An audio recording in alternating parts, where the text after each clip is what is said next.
There weren't much friends, as we both had a very small circle. When it came to the moment the priest asked if anyone opposed us from getting married, Jeffrey's sister suddenly walked in. Everyone turned to her, but her eyes were on me as she advanced toward me. Her mom tried to stop her, but she roughly pushed the woman, causing her to fall. I immediately knew something was wrong. I didn't take my gaze off her. As she got closer to me, I noticed she pulled out a small jar from her pocket. Jeffrey tried to go to her, but I held him back. In a swift moment, as she threw the content of the jar toward my direction, I pushed Jeffrey, and we both landed on the floor, the content only touching a small part of my leg. It burned me so much that I had to immediately be rushed to the hospital by our friends. It was acid. Jeffrey tried to catch her, but she was fast. She ran to a getaway car waiting for her and sped off. Unfortunately, she crashed a few minutes later into a police car. Hi, I'm Tina George. I'm 28 years old, a mother of 2, and living happily with my husband, Jeffrey. I met Jeffrey during my lowest time. I'd just lost my job, my rent was close to expiring, and I was running out of money. We first met during an interview I went for in the company where he worked as the head of the marketing department. I'd interviewed to occupy the post of a marketer, and he thought I was the best of all candidates. As you might have guessed, I was employed immediately. He did help me a lot. I became one of his best workers in less than 2 weeks, as I was very hardworking and dedicated. Somehow we extended into our private lives, and soon our friendship extended into a relationship after we both confessed our feelings to each other. By then, Jeffrey had started an online marketing company, but he didn't quit his job. Of course, I assisted him with it. We both put in equal work to push the company. Nearly 2 years later, we'd gotten to a satisfactory stage. We still continued working at the company, as we didn't want to focus on just one income stream. One day, Jeffrey told me he had a surprise for me. I love surprises, so I was elated to hear that and grew so curious as to what the surprise was. Eventually, the day came and we left together. He blindfolded me once we were close to the place. He helped me out of the car and led me into a place. When he opened my eyes, my jaw fell. In front of me stood a huge ongoing mansion. From the look of it, I could already tell it was going to be heavenly. As I turned to ask for clarification of who owned it, I met Jeffrey on one knee, holding a glittering silver ring out to me. He proposed to me. I had tears in my eyes as I accepted, and he slid the ring into my finger. I'd thought my life would go smoothly from there until I got introduced to his family. I was going to bring her a long time ago, but I wanted to be sure about what I'm feeling before doing that. This is Tina, the woman I want to spend the rest of my life with. Now, before our visit, I was nervous. I hadn't expected them to not like me, because I'm very likable. I was simply nervous as anyone would be for their first visit to their soon-to-be in-laws' house. Their reaction to his words was totally unexpected. They appeared shocked, especially his father and younger sister. What about Stacy? We thought you two had something going on. I had no idea who Stacy was. I turned to Jeffrey for an explanation, and he gave me a look of assurance. Well, you're very wrong. Stacy and I were never anything more than friends. Also, if you're not aware, we don't speak anymore. She has a boyfriend now, and he's against her having a male best friend. From his explanation, I understood that she was his best friend, and his family had thought they had something going on. His parents seemed to be calm after his explanation, but not his sister. You could have settled for someone prettier than Stacy, not just an average girl. She said that to my freaking face. Shocked was an exaggeration. I was more than shocked. How could she be so insensitive? If I wasn't pretty, I'd have felt bad about what she said. But I was. I'm very aware of how pretty I am. Her parents disagreed with her and also asked what work I was doing, and I explained to them that Jeffrey and I run his company, and we also work in the same department at our first workplace. I guess you seduced my brother then. Excuse me? I mean, you both work in the same company. My brother is the head of the marketing team and also owns a company. I can understand that you're a gold digger, so you don't have to pretend. I'm not going to sit here and watch you speak to her like that. Are you crazy? What? Will you fight me because of this gold digger? I also wasn't one to sit and be insulted for doing nothing. Well, dearest, If you must know, I was the best candidate in the interview I attended at the company. Your brother and I didn't know each other then. He was immensely impressed with me. And his company? We both started it together, darling, and we're currently running it together. There's no such thing as seduction or gold digging between us, understood? Jeffrey and his parents were obviously impressed with how I stood up for myself, but I could see her eyes spitting venom at me. She was seething with anger where she sat. After then, she didn't speak again until I left, but I knew she developed a deep hatred for me since then. 2 days after we left, it was a Saturday, and I suddenly heard my doorbell ring. I wasn't expecting anyone, so I couldn't help but wonder who the visitor was.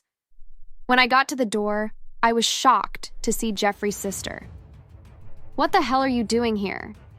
She brushed me aside without a word and walked in uninvited. I followed her, asking what she wanted. Did my brother get you this house? I found it funny and laughed. I work for my money and pay my bills myself. I rented this apartment with my money, okay? Oh, you liar! I wonder what my brother saw in a stupid gold digger like you. Seriously, what's your deal with me? Why do you hate me? I hate you because I know you're only here for my brother's money. People like you will only make him forget his family. If you refuse to leave my brother, then I'm going to make him leave you. Gold digger. I immediately called Jeffrey and told him about his sister's visit and threats. He apologized and promised to reprimand her. I guess he did because the next day, she was at my house, fuming. You'll hate yourself by the time I'm done with you, Tina. Mark my words, I won't allow you to destroy our family. Since you started dating my brother, he doesn't give me money like he used to. You will regret being with him, trust me.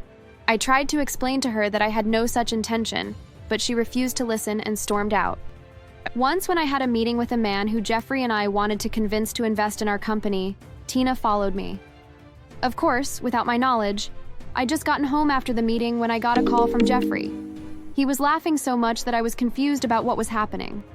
Eventually, he explained to me that someone had caught Tina taking pictures of us and sent him the picture. Even more, Tina also sent him the pictures and told him I was cheating on him. Jeffrey video called her and put me on the call. We embarrassed her so much that she left in so much anger and teary eyes. I'd thought the embarrassment would finally make her stop, but it didn't. 2 weeks later, she stormed my house with her friends. What are you all doing here? We're here to destroy you before you destroy our friend's family. They pounced on me and began hitting me. I couldn't fight back because there were over 5 girls. By the time they were done, I was badly injured. I only managed to call Jeffrey before I fainted. He quickly rushed over and took me to the hospital. When I told him and his parents about their daughter being behind it, they were livid. Her father promised to teach her a bitter lesson, and Jeffrey was about to involve the police. But I stopped them. I was going to speak to her myself and explain to her that I loved her brother and wasn't after his money nor trying to destroy their family. However, she never showed up. No one saw her after what she did to me. She knows she was wrong, and that's why she ran away. We decided to leave her to herself. According to her parents, she'd caused problems for them since she was little, and they were tired already. They were even happy that she ran away. Our wedding preparation started. Throughout the 1 month we used in setting up everything, including where we'd have our honeymoon, Jeffrey's sister didn't show up. Eventually, 2 months later, it was finally our wedding day. There weren't much friends, as we both had a very small circle. When it came to the moment, the priest asked if anyone opposed us from getting married. Jeffrey's sister suddenly walked in. Everyone turned to her, but her eyes were on me as she advanced toward me. Her mom tried to stop her, but she roughly pushed the woman, causing her to fall. I immediately knew something was wrong. I didn't take my gaze off her. As she got closer to me, I noticed she pulled out a small jar from her pocket. Jeffrey tried to go to her, but I held him back. In a swift moment, as she threw the content of the jar toward my direction, I pushed Jeffrey, and we both landed on the floor, the content only touching a small part of my leg. It burned me so much that I had to immediately be rushed to the hospital by our friends. It was acid. Jeffrey tried to catch her, but she was fast. She ran to a getaway car waiting for her and sped off. Unfortunately, she crashed a few minutes later into a police car. She and her friends were immediately arrested, while I got treated. My wedding was ruined because of her. At the station, she tried to deny doing anything, but the priest told them the church had a CCTV camera. The footage was checked, and that served as evidence. While I was still at the hospital, Jeffrey retrieved the footage from when she brought her friends to my house to beat me up and presented it to the cops. Unknown to me, he also took pictures of me at the hospital after the assault. He gave that too to the police. The pictures of me and our client, which she sent to him, he also presented it to them and told them she'd been stalking me. There were too many accusations against her. She was immediately charged to court. I begged Jeffrey to withdraw the case, since she was his sister, but he refused. She's my sister, but you're my wife. The woman I'm going to spend the rest of my life with. The one who's going to give me children. I treasure you so much and would never let anyone harm you, no matter who it is. I tried to talk to his parents too, but they also refused. According to them, I'd become a part of their family, and they'd protect me the same way they'd protect their biological child. They needed her to be taught a lesson, as she'd troubled them too much. Eventually, she was sentenced to jail to serve a 3-year term for physical abuse and attempted murder. She was targeting my face with the acid. She was also found with a lighter, which meant she also planned to set me on fire. I was shocked. Her friends were charged and got 2 years each. After I was discharged from the hospital, we had our wedding again. I did visit her once, and she didn't seem remorseful. In fact, she boldly told me she still hated me and would repeat her actions if she had a chance. Well, hearing that made me extremely pissed off. To pacify myself, I paid some of the wardens to get other prisoners to torture her for 2 weeks.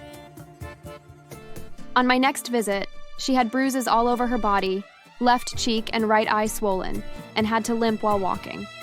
I couldn't hold my laughter. Before leaving, I paid for another round of torture. I didn't go too far, did I?